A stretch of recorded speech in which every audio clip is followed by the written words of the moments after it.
one challenge what I'm facing even now, that in decision making, let's say during Bhakta time and all, first 2 years like that, I was told by authority that you have to do this. So it was very clear, whatever is told, you follow, you do. So there is nothing required for on your side to make any decision or take any decision. Now when I move in departments and all, when there are some options given, you have a choice to make a decision whether you do this or you want to do this. I'm getting stuck that if authority tells you do this, it is very easy for me. Now when I have to make a choice for service, that whether you can take this responsibility, there I'm feeling that I'm not very confident to take that service or to take up that responsibility. So I find this challenging, this kind of situations very challenging, especially for decision making. This is due to fear of failure. You are afraid, if I fail, so I don't want to fail. If you are given an option, there is a reason the option is given. Because what information you have, so much that I don't have as your authority. But I want the end product. So I tell you, can you do this?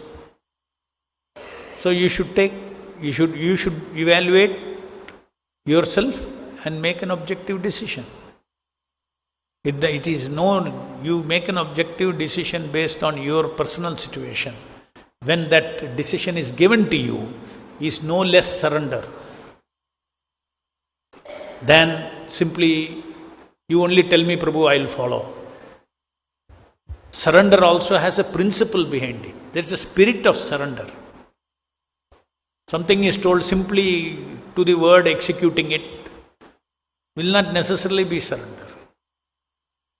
Because when Prabhupada is giving one instruction, behind that there is a spirit. Isn't it? Let us say 50 years from now, there is no printing of books. Everything has become internet. Then what will you do with the Prabhupada? Distribute books, distribute books, distribute books. The most powerful instruction Prabhupada gave. What is the spirit behind distribute? There are no books to distribute, Prabhu. So what Prabhupada? So I cannot follow. What is the spirit behind distributing books? Distributing is knowledge, right? No printed books are available. So if that means you extensively, you understand the spirit of that instruction and utilize it. Similarly, here, education for children. Our movement has tried different things with the different children. 50 years it has failed. There is a number of children. Number is also important, or even handful also. You have failed. So we have to understand the spirit of it. And that is why we are opening schools itself, not with all children with shaved head and all those. They get prasadam, the school, then all the other things that I mentioned. So we have to understand the spirit of Guru's instruction. Similarly, authorities also, you have to understand, they don't, doing literally as it is that's why first 2 years you are taught that. Because you have never learned how to listen. So first you have to teach the person how to follow the authorities. Ditto. That is also very important.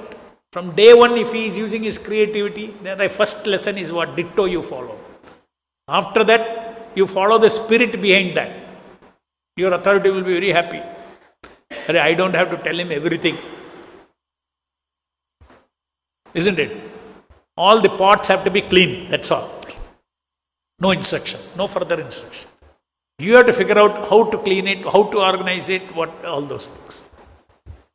An example. So all our services are like that, and devotees are given that freedom. At the same time, they're also taught not to go out of control and be too creative. Everything has to be, there is a whole spirit behind it, behind this kind of training.